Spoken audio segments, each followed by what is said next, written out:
The stars had gone quiet. That was the first sign. From the bridge of the Astronoctus, the endless black of space felt. Wrong. It was too quiet. No chatter from the bustling trade lanes. No friendly blinking of orbital beacons. Not even the distant hum of a passing freighter. Just a profound, suffocating darkness that seemed to be holding its breath, waiting. Captain Nina Vale's fingers tightened on the worn leather of her command chair. Her knuckles were white. She leaned forward, her eyes scanning the main view screen, which showed nothing but the void. "Zog," she said, her voice cutting through the unnatural silence on the bridge. "Tell me you're seeing this too." Beside her, a holographic form flickered to life. Zog, her first officer and oldest friend, materialized in a shimmer of light. He was a Xylotian, tall and elegantly asymmetrical, with opalescent skin that seemed to drink in the dim light of the bridge.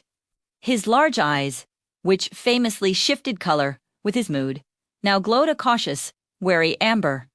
"I am, Captain." His voice was a low, resonant hum. "I am detecting a significant spatial anomaly approximately 10,000 kilometers off our port bow. And, Captain?" He paused, his form wavering slightly. "It appears to be responding to our presence." Nina let out a short, humorless laugh. "Well, that's never comforting, is it?" At 24, Nina was an anomaly herself. The youngest captain in the entire coalition fleet, she hadn't earned her command by playing by the rules, by ticking boxes or impressing admirals in stuffy boardrooms. No, she'd earned it out here, in the black, by surviving situations that should have been unsurvivable. She was known for breaking the rules, but only when it was necessary, only when lives were on the line. Reckless when she needed to be, compassionate when it truly mattered, and blessed or cursed with a stubborn streak wide enough to block a shipping lane. It was this stubbornness that made her fly straight into the heart of the unknown when everyone else was running away. Because, for Nina, the unknown always held the answers. And now, the unknown like a dog, cosmic fluid, it was cluster. It was a tear in the very fabric of space-time, a crack in reality itself. Rippling like shattered glass suspended in the infinite void. Shards of distorted starlight clung to its edges, twisting and bending in ways that made the eyes ache. Zog's holographic eyes widened, the amber deepening. "The rift," he said, the words barely a whisper, as if speaking its name might give it more power. A theoretical boundary between realities, a concept from deep space folklore and Friedrich Mayas, Nina Mutered, mesmerizing, terrifying spectacle. Her decision was already made. Zog, prep the jump drives. Plot a course for the center. For the first time since they'd met, Zog hesitated. The amber in his eyes flickered with genuine alarm. "Nina," he said, dropping the formal protocol of captain. That was always a bad sign. It meant he was speaking not as her first officer, but as her friend. "Our archives are quite clear. No vessel that has ever entered a confirmed rift has returned. Not one. They simply vanish."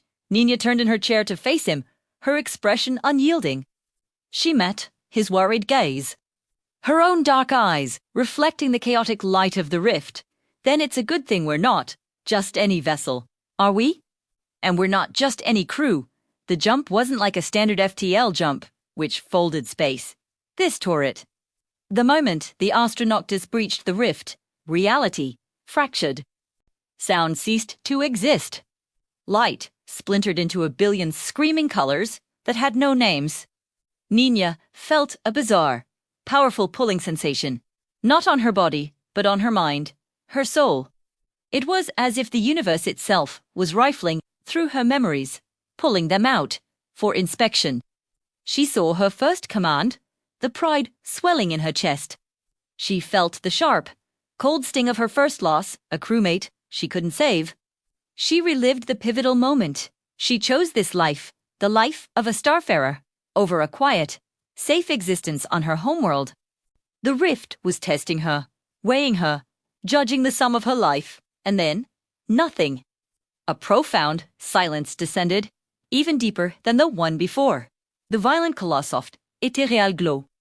The Astronoctus drifted. Nina looked at the viewscreen and gasped. They were in a sky painted with entirely unfamiliar constellations. These stars didn't just twinkle. They pulsed with a slow, gentle, rhythmic light, like 1,000 distant heartbeats in the cosmic dark. On the console beside her, Zog was staring at the sensor readings, his form flickering rapidly. His opalescent skin was shifting through a rainbow of confused colors. "Captain," he stammered, his voice filled with disbelief. "The laws of physics as we know them, they don't apply here. This universe, it operates on emotional resonance." Nina pushed herself out of her chair, walking slowly toward the viewscreen, mesmerized by the pulsing stars. "Meaning what, Zog? Speak plainly." Zog turned his holographic head to look at her, his eyes now a deep, thoughtful violet. "Meaning," he said, choosing his words with immense care, "that this reality does not respond to logic, or physics, or mechanics. It responds to feeling, to will, to intent." As if on cue, something stirred in the darkness outside the ship. It was immense, emerging from the void not like a ship, but like a thought taking form. It was a structure, impossibly vast, part space station, part living, breathing organism. Its surface shimmered with an internal light, its colors shifting and flowing like oil on water, and it seemed to grow and change shape as it watched them. It felt, aware, then a voice. It didn't come through the comms. It wasn't sound waves vibrating through the hull. It was a thought, a feeling, a question that bloomed directly inside their minds, clear as a bell. "Why have you come?" The unspoken power in that question was overwhelming. It demanded truth. Any other crew might have panicked, fired weapons, tried to run. But Nina Vale was not any other captain. She stood tall, her feet planted firmly on the bridge of her ship, and faced the impossible view. She didn't shout, but she spoke aloud, her voice filled with a conviction that resonated through the very metal of the deck. "We're explorers," she declared. "We seek to understand. We protect what we can. And we don't turn away from the dark, just because we afraid of what's in it." Her words weren't a challenge, but a statement of fact. A declaration of who she was, of who they were. The colossal structure outside seemed to respond. Its shimmering light grew brighter, warmer. The pulsing of the stars in the background seemed to quicken, to sync with the beating of her own heart. Zog watched her, his holographic form completely still, all-colored his voice when he spoke. "Captain, Nina. It's listening. It's listening to you."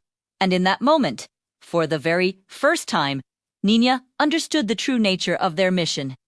This wasn't about charting the unknown or seeking glory for the coalition fleet. The silent trade lanes, the beckoning rift, it was all a test, a question posed by the universe itself. This journey was about choice.